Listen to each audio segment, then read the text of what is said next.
Hello everyone. In this session, I am going to talk about gluconeogenesis and glycogenolysis. The first topic, gluconeogenesis. We all know how much important glucose is as a fuel to all the organisms on earth. So, in mammals, some tissues depend almost completely on glucose for their metabolic energy.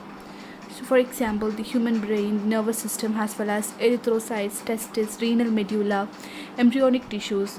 Glucose from the blood is the major source of fuel for these kind of tissues. The brain alone requires about 120 gram of glucose each day, and that is more than half of the glucose stored as glycogen in muscle and liver. So you can understand how much important glucose is as a fuel for all organisms. But in some cases, the supply of glucose will not be sufficient. For example, between meals or during long fasting or during vigorous exercise, this glucose may not be available. In such case, glycogen is depleted. So for these times, these organisms need a method for synthesizing glucose from non-carbohydrate precursors such as pyruvate and other 3 and 4 carbon compounds. So this pathway is known as gluconeogenesis, that is synthesizing glucose from non-carbohydrate precursors. This gluconeogenesis means formation of new sugar. So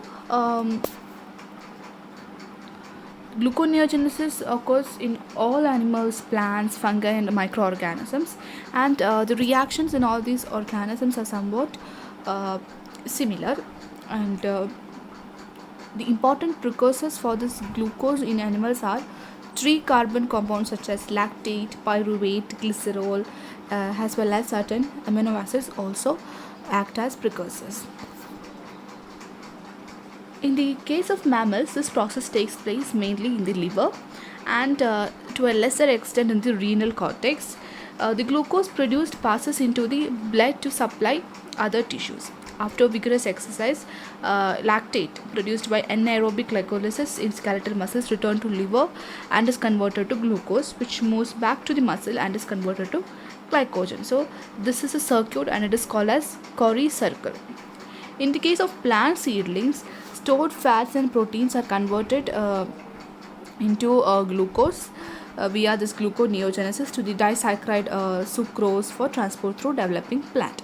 In the case of microorganisms, gluconeogenesis starts from simple organic compounds like 2 or 3 carbon compounds such as acetate, lactate, propionate that is available in their growth medium.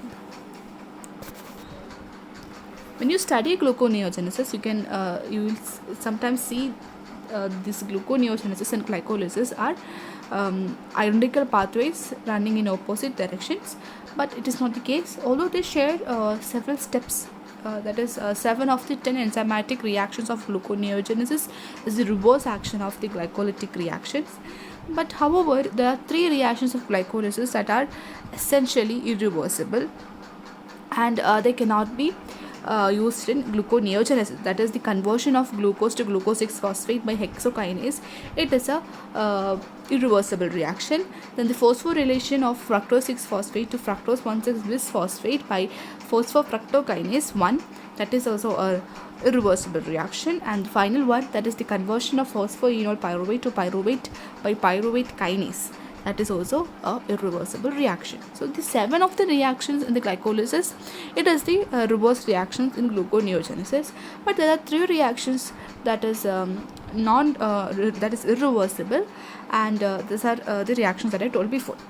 So in these cells, these 3 reactions are characterized by a large negative free energy, that is delta G, whereas other glycolytic reactions have a delta G near 0. So that is why these are irreversible. So in gluconeogenesis, the 3 irreversible steps are bypassed by a separate set of enzymes catalyzing reactions that are sufficiently exergenic to be effectively irreversible in the direction of glucose synthesis. So these 3 irreversible reactions are carried out by separate set of enzymes. So both glycolysis and gluconeogenesis are irreversible processes in the cells. In animals, both pathways occur largely in the cytosol, necessitating their reciprocal and coordinated regulation. Separate regulation of the two pathways is brought about through controls exerted on the enzymatic step during that is unique to each. So, this is the figure describing both glycolysis and gluconeogenesis. So, in the case of glycolysis, glucose is made into pyruvate, and in the case of gluconeogenesis, pyruvate or other carbon compounds, 3 carbon compounds like lactate, propionate, etc., are converted back into glucose in the case of there is a stress in the glucose in the organisms. So we will discuss the 3 irreversible steps and the enzymes that is required for this conversions. So the first irreversible step is conversion of pyruvate to phosphoenol pyruvate. That is the first bypass that is required. This pyruvate should be converted back into phosphoenol pyruvate. So we will discuss that first. So this is the first bypass reactions in gluconeogenesis, and in this reaction pyruvate should be converted back into PEP, that is phosphoenol pyruvate. So this reaction cannot occur by reversal of pyruvate kinase reaction of glycolysis.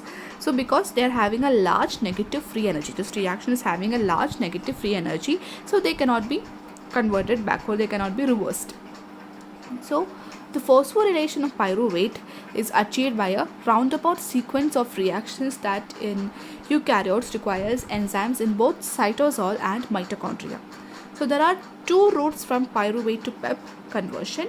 One is the predominant path when a pyruvate or alanine is the glucogenic precursor, and the second pathway predominates when lactate is the glucogenic precursor. So there are 2 routes. First one predominates when you have pyruvate or alanine as the precursor, and the second pathway predominates when lactate is the precursor. So we will discuss the first one, that is when alanine or pyruvate is the precursor. In this case, pyruvate is first transported from the cytosol into the mitochondria, or it is generated from alanine within the mitochondria by transamination. In this transamination reaction, the alpha amino group is removed from the alanine and it is added to a alpha keto carboxylic group. So that is how pyruvate is transported into mitochondria. Then pyruvate carboxylase enzyme, it is a mitochondrial enzyme and it requires the coenzyme biotin that converts this pyruvate to oxaloacetate. So here the reaction is given, that is pyruvate is converted into oxaloacetate by pyruvate carboxylase, and it requires biotin as a coenzyme.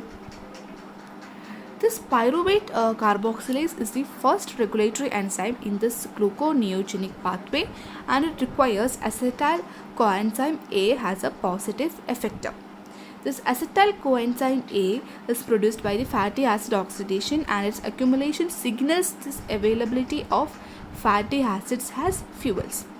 Because the mitochondrial membrane has no transporter for oxaloacetate, before export to cytosol, the oxaloacetate formed from this pyruvate is reduced into malate by mitochondrial malate dehydrogenase at the expense of NADH.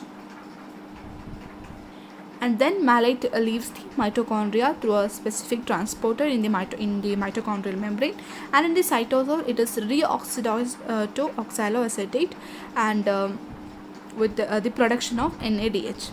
The oxaloacetate is then converted to PEP by phosphoenol pyruvate carboxykinase, and this is an Mg2 plus dependent reaction, and it requires GTP as phosphoryl group donor.